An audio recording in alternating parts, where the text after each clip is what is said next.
ওম শান্তি প্ৰাতঃ মুৰলী বাপদাদা মধুবন 13 অক্টোবৰ 2021 মৰমৰ সন্তানসকল, তেজৰ সম্বন্ধতেই সুখ আছে, তোমালোকে সেয়া ত্যাগ কৰা। পৰস্পৰ আত্মিক মৰম ৰাখিব লাগে, এয়াই সুখ আৰু আনন্দৰ আধাৰ।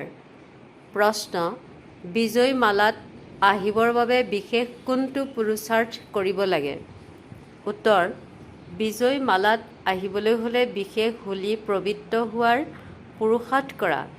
যেতিয়া দৃঢ় সন্ন্যাসী অৰ্থাৎ নিৰ্বিকাৰী হ'বা, তেতিয়া বিজয় মালাৰ মণি হ'বাগৈ। কোনো কৰ্ম বন্ধনৰ হিচাপ নিকাচ থাকিলে তেন্তে উত্তৰাধিকাৰী হ'ব নোৱাৰিবা, প্ৰজাত গুচি যাবা। গীত ৰংগ সভাত জ্বলি উঠিল বন্তি শিখা। ওম শান্তি। চোৱা, আমি মহিমাই কৰোঁ নিজৰ পিতাৰ। মই আত্মাই নিশ্চয় নিজৰ পিতাক প্ৰত্যক্ষ কৰিম নহয় জানো? সন্তানে পিতাকক প্ৰত্যক্ষ কৰে, তেন্তে মই আত্মা। তোমালোকেও ক'বা, আমি আত্মা, আমাৰ সকলোৰে পিতা এক পৰমাত্মা, যিজন সকলোৰে পিতা। এইটোতো সকলোৱে মানিব। এনেকৈ নকয় যে আমাৰ অৰ্থাৎ আত্মাসকলৰ পিতা বেলেগ বেলেগ হয়। পিতা সকলোৰে এজন। এতিয়া আমি তেওঁ সন্তান হোৱাৰ বাবে তেওঁ পিতৃৰ বিষয়ে জানো। আমি এনেকৈ ক'ব নোৱাৰোঁ যে পৰমাত্মা সৰ্বব্যাপী, তেনেহ'লেতো সকলোতে পৰমাত্মা বিৰাজমান হৈ যাব। পিতাক স্মৰণ কৰি সন্তানসকল আনন্দিত হয়, কিয়নো যি কিছু পিতাৰ ওচৰত থাকে তাৰ উত্তৰাধিকাৰী সন্তানসকল হয়। এতিয়া আমি হৈছোঁ পৰম পিতাৰ উত্তৰাধিকাৰী। তেওঁৰ ওচৰত কি আছে? তেওঁ হৈছে আনন্দৰ সাগৰ, জ্ঞানৰ সাগৰ, প্ৰেমৰ সাগৰ। আমি গম পাওঁ, সেইবাবে আমি তেওঁ মহিমা কৰোঁ। আনে এনেকৈ নক'ব, যদিওবা কোনোবাই কয়ো, কিন্তু তেওঁ এনেকুৱা এয়াতো গম নাপায়। বাকীটো সকলোৰে কৈ দিয়ে পৰমাত্মা সৰ্বব্যাপী, কিন্তু আমি তেওঁ সন্তান হওঁ, গতিকে নিজৰ নিৰাকাৰ অমৰ পিতাৰ মহিমা বৰ্ণনা কৰোঁ যে তেওঁ আনন্দৰ সাগৰ, জ্ঞানৰ সাগৰ, প্ৰেমৰ ভাণ্ডাৰ। কিন্তু কোনোবাই প্ৰশ্ন উত্থাপন কৰিব যে আপোনালোকে কয় যে তাত নিৰাকাৰী সৃষ্টিটো সুখ দুখৰ পৰা উপৰম অৱস্থা থাকে, তাত সুখ আনন্দ অথবা প্ৰেম ক'ৰ পৰা আহিল? এতিয়া এয়া বুজিবলগীয়া কথা। এয়া যি আনন্দ, সুখ অথবা প্ৰেম বুলি কয়, এয়াটো হৈছে সুখৰ অৱস্থা, কিন্তু তাত শান্তিৰ দেশত আনন্দ, প্ৰেম অথবা জ্ঞান ক'ৰ পৰা আহিল? তেওঁ সুখৰ সাগৰ যেতিয়া এই সাকাৰ সৃষ্টিলৈ আহে, তেতিয়া আহি সুখ দিয়ে। তাততো সুখ দুখৰ পৰা উপৰম অৱস্থাত থাকে, কিয়নো তোমালোকক বুজোৱা হৈছে যে এখন হৈছে সুখ দুখৰ পৰা উপৰম জগত, যাক নিৰাকাৰী জগত বুলি কয়। দ্বিতীয়খন হৈছে সুখৰ জগত, য'ত সৰ্বদা সুখ আনন্দ থাকে, যাক স্বৰ্গ বুলি কোৱা হয়, আৰু এয়া হৈছে দুখৰ জগত, যাক নৰক বুলি, লৌহযোগী জগত বুলি কয়। এতিয়া এই লৌহযোগী জগতক পৰমপিতা পৰমাত্মা, যি সুখৰ সাগৰ হয়, তেওঁ আহি ইয়াক পৰিৱৰ্তন কৰি আনন্দ, সুখৰ, প্ৰেমৰ ভাণ্ডাৰ কৰি তোলে। য'ত সুখেই সুখ থাকে, প্ৰেমেই প্ৰেম থাকে, তাত জীৱ জন্তুবোৰৰ মাজতো বহুত প্ৰেম থাকে। সিংহ গায়েও একেলগে জলপ্ৰাণ কৰে, ইমান সিহঁতৰ মাজত প্ৰেম থাকে। গতিকে পৰমাত্মা আহি যি নিজৰ ৰাজধানী স্থাপন কৰে, তাত সুখ আৰু আনন্দ আছে।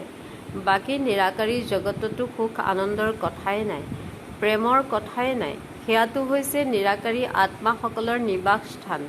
সেয়া হৈছে সকলোৰে অৱসৰ জীৱন অথবা নিৰ্বাণ অৱস্থা, য'ত সুখ দুখৰ কোনো অনুভূতিয়েই নাথাকে। সেই কথা সুখৰ ভূমিকাটো এই সাকাৰী জগতত চলে। এইখন সৃষ্টিতে যেতিয়া স্বৰ্গ হয়, তেতিয়া শাশ্বত আত্মিক মৰম থাকে, কিয়নো দুখ হয় তেজৰ সম্বন্ধত। সন্ন্যাসীসকলৰো তেজৰ সম্বন্ধ নাথাকে, সেয়েহে তেওঁলোকৰো দুখৰ কোনো কথা নাথাকে। তেওঁলোকেতো কয়, মই সত্য চৈতন্য আনন্দ স্বৰূপ হওঁ, কিয়নো তেজৰ সম্বন্ধ ত্যাগ কৰি দিয়ে। সেইদৰে ইয়াতো তোমালোকৰ কোনো তেজৰ সম্বন্ধ নাই। ইয়াত আমাৰ সকলোৰে আত্মিক মৰম আছে, যিটো পৰমাত্মাই শিকায়।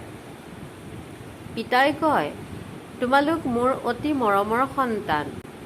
মোৰ আনন্দ, প্ৰেম, সুখ তোমালোকৰ, কিয়নো তোমালোকে সেইখন জগত এৰি মোৰ কোলালৈ আহিছা। এয়াও তোমালোকে বাস্তৱিক জীৱনত আহি কোলাত আশ্ৰয় লৈছা। এনেকুৱা নহয় যেনেকৈ সেই গুৰুৰ কোলাত গৈ আকৌ ঘৰলৈ গুচি যায়। তেওঁলোকক অতি মৰমৰ সন্তান বুলি কোৱা নহ'ব। তেওঁলোক যেন গুৰুসকলৰ প্ৰজা। বাকী যি সন্ন্যাস কৰি তেওঁ কোলাত যায়, তেওঁলোকহে অতি মৰমৰ সন্তান হয়, কিয়নো তেওঁলোকে গুৰুৰ পাছত গাদীত বহে। সন্তান আৰু প্ৰজাৰ মাজত দিন ৰাতিৰ পাৰ্থক্য আছে। তেওঁলোকে উত্তৰাধিকাৰী হৈ উত্তৰাধিকাৰ লয়, যিদৰে তোমালোকে তেওঁলোকৰ পৰা তেজৰ সম্বন্ধ ত্যাগ কৰি এই নিৰাকাৰ বা সাকাৰ কোলালৈ আহিছা। গতিকে উত্তৰাধিকাৰী হৈ গ'লা। ইয়াতো আকৌ যিমান জ্ঞান আহৰণ কৰিব, সিমানে পৰমানন্দৰ অনুভূতি হ'ব। শিক্ষাক মংগলদায়ক বুলি কোৱা হয়। গতিকে যিমানে জ্ঞান আহৰণ কৰিব, সিমানে সেই ৰাজধানীত প্ৰজাত সুখ পাব। এই ঈশ্বৰীয় শিক্ষা মংগলদায়ক নহয় জানো, যাৰ দ্বাৰা পৰম শান্তি আৰু সুখ পোৱা যায়। এই অটল অখণ্ড সুখ শান্তিময় স্বৰাজ্য হৈছে ঈশ্বৰৰ সম্পত্তি, যি সন্তানসকলে লাভ কৰে। আকৌ যিয়ে যিমান জ্ঞান আহৰণ কৰিব, সিমান পিতাৰ উত্তৰাধিকাৰী পাই যাব। যিদৰে তোমালোকৰ ওচৰত ইমান জিজ্ঞাসু আহে, তেওঁলোক হ'ল তোমালোকৰ অতি মৰমৰ প্ৰজা। সন্তান নহয়, কিয়নো অহা যোৱা কৰি থাকে। সন্তানো হ'ব পাৰে, কিয়নো প্ৰজাৰ মাজতো কোনো উত্তৰাধিকাৰীও হৈ যায়। যেতিয়া জ্ঞান লৈ লৈ দেখে যে ইয়াতো অপাৰ সুখ আৰু শান্তি আছে, সেইখন জগততো দুখ আছে, গতিকে কোলালৈ আহি তোলনীয়া হৈ যায়। তৎক্ষণাৎতো কোনো সন্তান হৈ নাযায়। তোমালোকেও প্ৰথমে অহা যোৱা কৰিছিলা, আকৌ শুনি শুনি বহি বাবাৰ হৈ গ'লা, গতিকে উত্তৰাধিকাৰী হৈ গ'লা। সন্ন্যাসীসকলৰো এনেকুৱা হয়। শুনি শুনি যেতিয়া বুজি পায় যে সন্ন্যাসতো শান্তি সুখ আছে, তেতিয়া সন্ন্যাস লৈ লয়। ইয়াততো যেতিয়া সোৱাদ পাই যায়, তেতিয়া অতি মৰমৰ সন্তান হৈ যায়। তেতিয়া জন্ম জন্মান্তৰৰ বাবে উত্তৰাধিকাৰ পাই যায়। তেওঁলোক দৈৱী বংশ বৃক্ষত আহি থাকে, প্ৰজাটো লগত নাথাকে। তেওঁলোক ক'ত ক'ত কৰ্মবন্ধনত গুচি যায়। যিদৰে গীতত কয়, ৰংগসভাত জ্বলি উঠিল বন্তি শিখা চগাপোকৰ বাবে। গতিকে চগাবোৰেও বন্তি শিখাত নৃত্য কৰি কৰি মৰি যায়। কোনোৱে পৰিক্ৰমা লগাই গুচি যায়। এই শৰীৰটো ব্ৰহ্মাৰ শৰীৰ, এক বন্তি শিখা হয়, য'ত সৰ্বশক্তিমান বাবাই প্ৰৱেশ কৰিছে। তোমালোক চগাপোক হৈ আহিলা। অহা যোৱা কৰি অৱশেষত যেতিয়া ৰহস্য বুজি পালা, তেতিয়া বহি গ'লা। আহোঁতেতো হাজাৰ হাজাৰ লাখ লাখ তোমালোকৰ দুৱাৰো শুনি থাকে। তেওঁলোকেতো যিমানে শুনিব, সিমানে শান্তি আৰু আনন্দৰ বৰদান প্ৰাপ্ত কৰি গৈ থাকিব। কিয়নো অমৰ পিতাৰ এই শিক্ষাটো বিনাশ নহয়। ইয়াক কোৱাই হয় অবিনাশী জ্ঞান ধন। ইয়াৰ বিনাশ নহয়। গতিকে যিয়ে কম বেছি পৰিমাণেও শুনে, তেওঁ প্ৰজাত নিশ্চয় আহিব। তাততো প্ৰজাও বহুত সুখী হয়, শাশ্বত আনন্দ থাকে, কিয়নো তাত সকলো আত্ম অভিমানী হৈ থাকে। ইয়াত দেহী অভিমানী হৈ গৈছে, সেয়েহে দুখী হয়। সেয়াতো হয়েই স্বৰ্গ, তাত দুখৰ নাম চিহ্ন নাই। জন্তুও কিমান সুখ শান্তিত থাকে, তেন্তে প্ৰজাৰ মাজত কিমান প্ৰেম আৰু সুখ থাকিব। অৱশ্যে এইটো হয়, সকলোৱেতো উত্তৰাধিকাৰী নহয়। ইয়াততো 108 পৰিপক্ক সন্ন্যাসী বিজয় মালাৰ দানা হ'বগৈ। সেয়াও এতিয়া হোৱা নাই, তৈয়াৰ হৈ আছে। লগতে প্ৰজাও তৈয়াৰ হৈ আছে। তেওঁলোকেও বাহিৰত থাকি শুনি থাকে, ঘৰত বহি যুগযুক্ত হৈ আছে। যুগযুক্ত হৈ কোনোবা আকৌ ভিতৰলৈ আহি যায়, তেতিয়া প্ৰজাৰ পৰা উত্তৰাধিকাৰী হৈ যায়। যেতিয়ালৈকে তেওঁলোকৰ কৰ্মবন্ধনৰ হিচাপ থাকে, কিছুমানে তেতিয়ালৈকে বাহিৰত থাকি যুগযুক্ত হৈ থাকে, নিৰ্বিকাৰী হৈ থাকে। গতিকে ঘৰত থাকি যি নিৰ্বিকাৰী হৈ থাকে, তেতিয়া ঘৰত কাজিয়া নিশ্চয় হয়, কিয়নো কামাতুৰ ক্ৰোধী হয়। কাম মহাশত্ৰুৰ ওপৰত তোমালোকে যেতিয়া জয়লাভ কৰা, বিষ দিয়া বন্ধ কৰা, তেতিয়া কাজিয়া হয়। পিতাই কয়, সন্তানসকল, মৃত্যু সন্মুখত থিয় হৈ আছে। গোটেই সৃষ্টিৰ বিনাশ হ'ব। যিদৰে বৃদ্ধ লোকক কয় যে মৃত্যু সন্মুখত পৰমাত্মাক স্মৰণ কৰা, পিতায়ো কয় সন্তানসকল নিৰ্বিকাৰী হৈ যোৱা, পৰমাত্মাক স্মৰণ কৰা। যিদৰে তীৰ্থলৈ গ'লে তেতিয়া কাম ক্ৰোধ সকলো বন্ধ কৰি দিয়ে, যাত্ৰা পথত কাম বিকাৰগ্ৰস্ত হোৱাৰ চেষ্টা কৰিব জানো? তেওঁলোকেতো গোটেই যাত্ৰা পথত অমৰনাথৰ জয় জয় কৰি যায়, কিন্তু ঘূৰি অহাৰ পাছত আকৌ সেই বিকাৰতে ডুবি থাকে। তোমালোকতো ঘূৰি আহিব নালাগে, কাম ক্ৰোধত আহিব নালাগে। বিকাৰত গ'লে পথ ভ্ৰষ্ট হৈ যাব, পবিত্ৰ হ'ব নোৱাৰিবা। যিসকল পবিত্ৰ হ'ব তেওঁলোক বিজয় মেলাত আহিব। যিসকল অকৃতকাৰ্য হ'ব তেওঁলোক চন্দ্ৰবংশী কুলত গুচি যাব। এয়া তোমালোক সকলোৰে পৰমপিতা পৰমাত্মাই বহি পঢ়ায়। তেওঁৱেই জ্ঞানৰ সাগৰ নহয় জানো? তাত নিৰ্বিকাৰী সৃষ্টিটো আত্মাসকল বহি জ্ঞান নুশুনাব। ইয়াত আহি তোমালোকক জ্ঞান শুনায়, কয় তোমালোক মোৰ সন্তান, যেনেকৈ মই পবিত্ৰ তেনেকৈ তোমালোকো পবিত্ৰ হোৱা। তেতিয়া তোমালোকে সত্যযুগত সুখময় প্ৰেমময় ৰাজত্ব কৰিবা, যাক বৈকুণ্ঠ বুলি কোৱা হয়। এতিয়া এই সৃষ্টিৰ পৰিৱৰ্তন হৈ আছে, কিয়নো লৌহ যুগৰ পৰা সোণালী যুগ হৈ আছে। আকৌ সোণালী যুগৰ পৰা ৰূপালী যুগলৈ পৰিৱৰ্তন হ'ব। ৰূপালী যুগৰ পৰা ত্ৰাম যুগ, আকৌ ত্ৰাম যুগৰ পৰা লৌহ যুগলৈ পৰিৱৰ্তন হৈ যাব। এনেকৈ সৃষ্টি পৰিৱৰ্তন হৈ থাকে। গতিকে এতিয়া এই সৃষ্টি পৰিৱৰ্তন হৈ আছে। কোনে পৰিৱৰ্তন কৰি আছে? পৰমাত্মাই নিজে। তোমালোক যাৰ অতি মৰমৰ সন্তান হৈছা, প্ৰজাও তৈয়াৰ হৈ আছে। কিন্তু সন্তান সন্তান হয়, প্ৰজা প্ৰজা হয়। যিসকলে সন্ন্যাস কৰি লয় তেওঁলোক উত্তৰাধিকাৰী হৈ যায়। তেওঁলোকক ৰাজকীয় বংশত অৱশ্যে লৈ যাব লাগে। কিন্তু যদিহে জ্ঞান ইমান আহৰণ নকৰে তেন্তে পদ নাপাব। যিয়ে পঢ়িব তেওঁৱে নবাব হ'ব। যিসকলে অহা যোৱা কৰে তেওঁলোক প্ৰজাত আহিব। আকৌ যিমান পবিত্ৰ হ'ব সিমান সুখ পাব। অতি মৰমৰটো তেওঁলোকো হয়, কিন্তু পূৰা অতি মৰমৰ তেতিয়া হয় যেতিয়া সন্তান হয়। বুজিলা? সন্ন্যাসীও বহুত প্ৰকাৰৰ থাকে। এবিধ আছে যিসকলে ঘৰ সংসাৰ ত্যাগ কৰে। আনবিধ এনেকুৱাও আছে যিয়ে গৃহস্থালীত থাকে কিন্তু বিকাৰত নাযায়। তেওঁলোকে বহি অনুগামীসকলক শাস্ত্ৰ আদি শুনায়, আত্মাৰ জ্ঞান দিয়ে। তেওঁলোকৰো শিষ্য থাকে, কিন্তু তেওঁলোকৰ শিষ্যসকল তেওঁলোকৰ অতি মৰমৰ সন্তান হ'ব নোৱাৰে, কাৰণ তেওঁলোকতো ঘৰ সংসাৰ সন্তান থকা লোক। তেন্তে তেওঁলোকে নিজৰ ওচৰতো ৰাখিব নোৱাৰে। নিজেও সন্ন্যাস লোৱা নাই, আনকো সন্ন্যাস কৰাব নোৱাৰে। তেওঁলোকৰ শিষ্যসকলো গৃহস্থালীত থাকে, তেওঁলোকৰ ওচৰলৈ অহা যোৱা কৰি থাকে। গুৰুসকলে কেৱল তেওঁলোকক জ্ঞান দি থাকে অথবা মন্ত্ৰ দি দিয়ে, বছ। এতিয়া তেওঁলোকৰ উত্তৰাধিকাৰীটো নহ'ল, তেন্তে তেওঁলোকৰ বৃদ্ধি কেনেকৈ হ'ব? বছ জ্ঞান দি দি শৰীৰ এৰি গুচি যায়। চোৱা, এধাৰী মালা আছে 108 আৰু আনডাল হৈছে ডাঙৰ 16,108ৰ মালা। সেয়া হৈছে চন্দ্ৰবংশী কুলৰ ৰাজকুমাৰ ৰাজকুমাৰীৰ মালা। গতিকে ইয়াত যিসকলে ইমান জ্ঞান আহৰণ কৰিব নোৱাৰে, পবিত্ৰ নহয়, তেন্তে শাস্তি ভোগ কৰি চন্দ্ৰবংশী কুলৰ মালাত আহি যাব। ৰাজকুমাৰ কুমাৰীটো বহুত হয়। এইটো ৰহস্যও তোমালোকে এতিয়া শুনা, এতিয়া জানা। তাত এই জ্ঞানৰ কথা নাথাকে। এই জ্ঞানটো কেৱল সংগমত পোৱা যায়, যেতিয়া দৈবী ধৰ্মৰ প্ৰতিষ্ঠা হৈ আছে।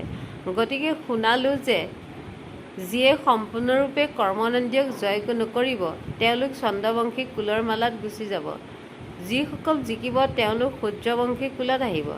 তেওঁলোকৰ ভিতৰতো কৰ্মানুসৰি নিশ্চয় হয়, শৰীৰৰো অৱস্থা অনুসৰি হয়। চোৱা, সকলোতকৈ আগত ব্ৰহ্মা গ'ল, সেয়েহে তেওঁ বৃত্তি পাই গ'ল, তত্ত্বাৱধায়ক মনিতৰ হৈ গ'ল।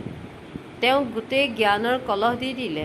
তেওঁক ময়ো মাতা বুলি কওঁ, কিয়নো ময়ো সম্পূৰ্ণ তন মন ধন তেওঁৰ চৰণত অৰ্পণ কৰি দিলোঁ। লৌকিক সন্তানক নিদিলোঁ, কাৰণ সেয়াতো তেজৰ সম্বন্ধীয় হৈ গ'ল। এওঁলোকতো শাশ্বত সন্তান হয়, সকলোৰে সন্ন্যাস কৰি আহে, সেয়েহে তেওঁলোকৰ প্ৰতি বেছি মৰম জাগে। শাশ্বত প্ৰেম সকলোতকৈ প্ৰখৰ হয়। সন্ন্যাসীসকলেতো অকলেই ঘৰ সংসাৰ এৰি আঁতৰি গুচি যায়। ইয়াততো সকলো লৈ আহি অৰ্পণ কৰিছে। পৰমাত্মাই নিজে বাস্তৱত কাৰ্য কৰি দেখুৱায়। তোমালোকে যিকোনো প্ৰশ্নৰ উত্তৰ ইয়াত পাব পাৰা। সেই পৰমাত্মাই নিজেও আহি ক'ব পাৰে। তেওঁতো যাদুকৰ হয়। তেওঁ এই যাদুকৰী ভূমিকা এতিয়া চলি আছে। তোমালোকতো অতি মৰমৰ সন্তান হোৱা। তোমালোকক পিতাই কেতিয়াও নাৰাজ কৰিব নোৱাৰে। নাৰাজ কৰিলেতো সন্তানসকলেও কোধ কৰিবলৈ শিকি যাব। ইয়াততো সকলোৱে আন্তৰিক মৰম আছে। স্বৰ্গতো কিমান প্ৰেম থাকে, তাততো শতপ্ৰধান হৈ থাকে। ইয়ালৈ যিসকল দৰ্শনাৰ্থী আহে তেওঁলোকৰো বহুত সেৱা হয়, কিয়নো তেওঁলোকৰ ওপৰতো শান্তি আৰু আনন্দৰ বৰ্ষা হয়। তেওঁলোকে অতি মৰমৰ প্ৰজা হ'বলৈ গৈ আছে। মা পিতা সন্তান সকলোৱে তেওঁলোকৰ সেৱাত লাগি যায়। যদিও দেৱী দেৱতা হৈ আছে, কিন্তু ইয়াত সেই পদৰ অহংকাৰ নাথাকে। সকলোৱে বাধ্য সেৱক হৈ সেৱাত উপস্থিত হৈ যায়। ভগৱানেও বাধ্য সেৱক হৈ নিজৰ অতি মৰমৰ সন্তানসকলৰ আৰু প্ৰজাসকলৰ সেৱা কৰে। তেওঁ সন্তানসকলৰে মংগল কৰে। ভাল বাৰু, অতি মৰমৰ কল্পৰ পাছত পুনৰাই লগ পোৱা নয়নৰ মণি, কল্প কল্প বিচ্ছেদ হৈ থকা সন্তান যিসকল পুনৰ আহি মিলিত হৈছে, এনেকুৱা সন্তানসকলৰ প্ৰতি মাতা পিতা বাপ দাদাৰ গভীৰ আন্তৰিক স্নেহপূৰ্ণ চুমন আৰু সুপ্ৰভাত। আত্মিক পিতাৰ আত্মিক সন্তানসকলক নমস্কাৰ। ধাৰণা: যিদৰে বাপ দাদাই সন্তানসকলক কেতিয়াও নাৰাজ নকৰে, সেইদৰে তোমালোক সন্তানসকলেও কাকো নাৰাজ নকৰিবা। পৰস্পৰ আন্তৰিক মৰম চেনেহেৰে থাকিব লাগে। কেতিয়াও কোধ কৰিব নালাগে। শান্তি আৰু আনন্দৰ বৰদান ল'বৰ বাবে বন্তি শিখাত পূৰা উৎসৰ্গিত হৈ যাব লাগে। পঢ়াৰ দ্বাৰা পৰম শান্তি আৰু আনন্দৰ ঈশ্বৰীয় অধিকাৰ ল'ব লাগে। বৰদান: সংগঠনত সহযোগৰ শক্তিৰ দ্বাৰা বিজয়ী হওঁতা সকলোৰে শুভচিন্তক হোৱা। যদি সংগঠনত প্ৰত্যেকে ইজনে সিজনৰ সহায়কাৰী শুভচিন্তক হৈ থাকে, তেতিয়া সহযোগৰ শক্তিৰ আৱৰণে বহুত চমৎকাৰ কৰিব পাৰে। পৰস্পৰ ইজন সিজনৰ শুভচিন্তক সহযোগী হৈ থাকা, তেতিয়া মায়াৰ সাহস নাই যে এই আৱৰণৰ ভিতৰলৈ আহিব পাৰিব। কিন্তু সংগঠনত সহযোগৰ শক্তি তেতিয়া আহিব যেতিয়া এইটো দৃঢ় সংকল্প কৰিবা যে লাগিলে যিমানেই কথা সহ্য কৰিবলগীয়া নহওক, কিন্তু সন্মুখীন হৈ দেখুৱাম, বিজয়ী হৈ দেখুৱাম। শ্লোগান: কোনো ইচ্ছাই ভাল হ'বলৈ নিদিয়ে, সেইকাৰণে ইচ্ছা মাত্ৰম অবিদ্যা। ওম শান্তি।